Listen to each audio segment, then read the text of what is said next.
एक नगर में एक धनी व्यापारी रहता था। उसकी 3 बेटियां थीं। बड़ी बेटी का नाम अहल्या, मंझली का नाम अदिति और सबसे छोटी बेटी का नाम परी था। तीनों बहनों में परी सबसे सुंदर थी। इस कारण उसकी दोनों बड़ी बहनें उससे जला करती थीं। स्वभाव से परिम्र और दयालु थी, जबकि दोनों बड़ी बहनें गुस्सैल, लालची और स्वार्थी थीं।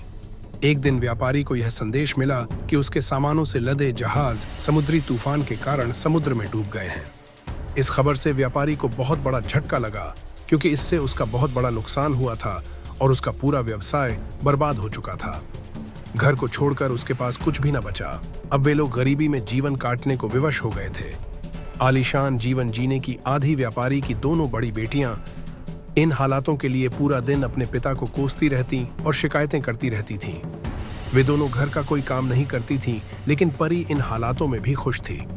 वह पूरे दिन घर का काम करती और साथ ही अपने पिता को भी खुश रखने की कोशिश करती थी। कुछ महीनों बाद एक दिन व्यापारी को पता चला कि उसका एक जहाज बंदरगाह पर पहुंच गया है। उसने तुरंत ही बंदरगाह जांडिया जाने की तैयारी कर ली। जाने से पहले उसने अपनी तीनों बेटियों से पूछा कि वापसी में वह उनके लिए क्या लेकर आए। दोनों बड़ी बेटियों ने सुंदर कपड़े, जूते, मोतियों का हार और इसी तरह की अन्य चीजें लाने के लिए कहा। परी अपने पिता की हालत जानती थी, इसलिए उसने अपने पिता से बस एक सुंदर लाल गुलाब का फूल लाने को कहा। जब व्यापारी बंदरगाह पहुंचा तो उसने देखा कि उसके जहाज का पूरा सामान नष्ट हो चुका है। साथ ही उसका जहाज भी टूट फूट गया है और किसी काम का नहीं रह गया है। थका हारा निराश व्यापारी वापस घर की ओर लौटने लगा। वापस लौटते लौटते रात हो गई। रास्ते में एक घना भयानक जंगल था। व्यापारी जल्दी से जल्दी उस जंगल को पार करना चाहता था, लेकिन तभी अचानक ही शुरू हुए तेज आंधी तूफान ने उसे घेर लिया। उस तूफान में सफर जारी रख पाना असंभव था। आश्रय की खोज में वह इधर उधर भटकने लगा। तभी उसे उस भयानक जंगल में एक स्थान पर रोशनी दिखाई पड़ी।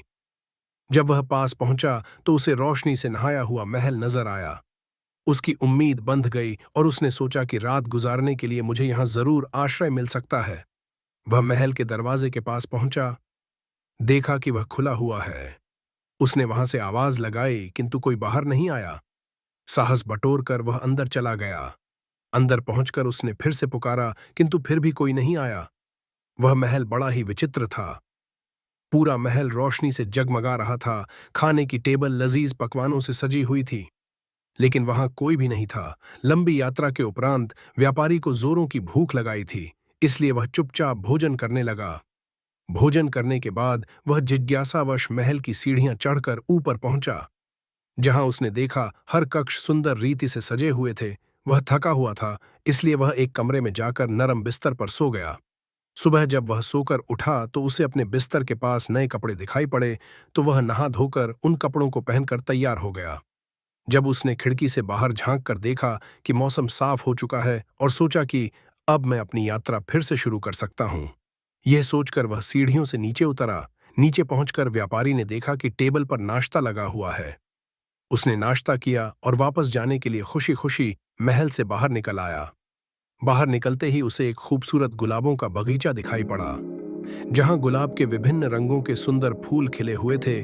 उन्हें देखकर उसे परी से किया हुआ वादा याद आ गया। उसने सोचा कि मैं अपनी दोनों बड़ी बेटियों की इच्छा तो पूरी नहीं कर सका, पर कम से कम अपनी छोटी बेटी की इच्छा तो पूरी कर ही सकता हूँ। यह सोचकर जैसे ही उसने लाल गुलाब का फूल तोड़ने के लिए हाथ बढ़ाया, उसे एक भयानक हंसी सुनाई पड़ी। डर के मारे उसने अपने हाथ पीछे खींच लिए। उसने देखा कि उसके सामने एक दुष्ट भयानक राक्षस खड़ा है। उस राक्षस की आंखें अंगारों की तरह लाल थीं।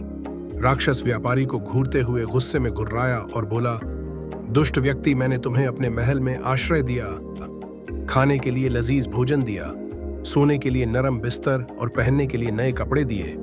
मेरे निस्सिर इन एहसानों के बदले मुझे धन्यवाद देने के बजाय तू मेरे बगीचे से फूल चुरा रहा है। कितना एहसान फरामोश है तू। अब मैं तुझे जीवित नहीं छोड़ूंगा। डर से कांपते हुए वह व्यापारी राक्षस के पैरों पर गिर पड़ा और क्षमा याचना करने लगा और बोला, मुझे क्षमा कर दो, मुझे क्षमा कर दो। मैं यह गुलाब का फूल अपने लिए नहीं तोड़ रहा था, बल्कि अपनी बेटी के लिए तोड़ रहा था, जिसे मैंने एक लाल गुलाब का फूल लाने का वादा किया था। मुझे मत मारो, तुम जैसा कहोगे मैं वैसा ही करूंगा। व्यापारी की याचना पर राक्षस बोला, ठीक है, मैं तुझे एक शर्त पर बख्शूंगा कि तू अपनी उस बेटी को यहाँ मेरे पास लेकर आए जिसके लिए तू मेरे बगीचे से फूल तोड़ रहा था। अगर तूने ऐसा नहीं किया तो मैं तेरे घर पर आकर तुझे मार डालूंगा। डरे हुए व्यापारी ने उस समय अपनी जान बचाने के लिए राक्षस की बात मान ली और अपनी बेटी को उसके पास लाने का वचन देकर वहां से निकल गया। जब वह घर पहुंचा तो उसकी आंखें आंसुओं से भीगी हुई थीं। वह बहुत डरा हुआ था। जब परी ने अपने पिता को इस हालत में देखा तो उसने अपने पिता से इसका कारण पूछा। व्यापारी ने अपने साथ हुई पूरी घटना विस्तार से उसे बता दी। पूरी बात सुनने के बाद परी बोली, पिताजी, आप चिंता मत कीजिए, आपकी जान बचाने के लिए मैं कुछ भी करूंगी। अपने वादे के अनुसार आप मुझे उस राक्षस के महल में ले चलिए। व्यापारी रोते हुए बोला, बेटी, मैं जानता हूं और कहता हूं कि तुम मुझे बहुत प्यार करती हो, लेकिन मैं कितना स्वार्थी पिता कहलाऊंगा जो अपनी जान बचाने के लिए अपनी बेटी को उस राक्षस को सौंप देगा। परी ने अपने पिता को समझाते हुए कहा, पिताजी, आपकी जान बचाने का यही एक रास्ता है और हम कुछ कर भी नहीं सकते। आप मुझे उस राक्षस के महल में ले चलिए। दुखी मन से व्यापारी परी को उस राक्षस के महल की ओर लेकर चल दिया और फिर उसे वहीं महल में छोड़ आया। शुरू में परी उस राक्षस के भयानक रूप रंग को देखकर डर गई, लेकिन उस राक्षस का परी के प्रति व्यवहार बहुत अच्छा था। उसने परी को ढेर सारे नए कपड़े और गहने दिए और साथ ही उसे एक बहुत ही सुंदर कमरा भी दिया। वह उसका बहुत ख्याल रखने लगा, जिससे धीरे धीरे परी का डर खत्म हो गया। अब धीरे धीरे परी ने भी राक्षस से बातें करनी शुरू कर दी। उसे यह अच्छा लगने लगा। दिन गुजरते रहे और दोनों बहुत अच्छे दोस्त बन गए। राक्षस परी को चाहने लगा था, लेकिन अपनी बदसूरती के कारण वह अपनी मन की बात कहने से डरता था। फिर एक दिन उसने हिम्मत करके परी को अपने मन की बात बता दी और उसके सामने विवाह का प्रस्ताव रख दिया। इस प्रस्ताव परी आश्चर्य में पड़ गई। उसे समझ नहीं आया कि राक्षस को वह क्या उत्तर दे। वह सोच में पड़ गई कि वह कैसे उस बदसूरत राक्षस से विवाह कर सकती है, लेकिन वह उसकी भावनाओं को भी ठेस नहीं पहुंचाना चाहती थी, क्योंकि वह उसके प्रति दयालु था और उसने उसके पिता के प्राण भी नहीं लिए थे। परी घबराते हुए बोली, मैं इसका अब भी कोई उत्तर नहीं दे सकती। परी की बात पूरी होने से पहले ही राक्षस उसका उत्तर समझ गया और उसकी बात काट कर बोला, कोई बात नहीं परी, मैं तुम्हारी स्थिति समझता हूँ। मुझे तुम्हारी बात का बुरा भी नहीं लगा है। इतना कहकर वह वहां से चला गया। दिन गुजरते गए। दोनों ने इस बारे में फिर कोई बात नहीं की। परी को वहां कोई तकलीफ नहीं थी, लेकिन वह अपने पिता और बहनों को बहुत याद किया करती थी। ऐसे ही एक दिन वह उन्हें याद कर उदास बैठी हुई थी। तभी राक्षस वहां आया और उसकी उदासी का कारण पूछा। परी ने उसे बताया कि वह अपने परिवार को याद कर रही है। राक्षस परी का दुख समझ गया और उसने उसे एक जादुई आईना दिया, जिसमें वह जब चाहे अपने पिता और बहनों को देख सकती थी। परी उस आईने को पाकर बहुत खुश हुई। अब जब भी उसका मन करता वह उसमें अपने परिवार को देख लेती थी।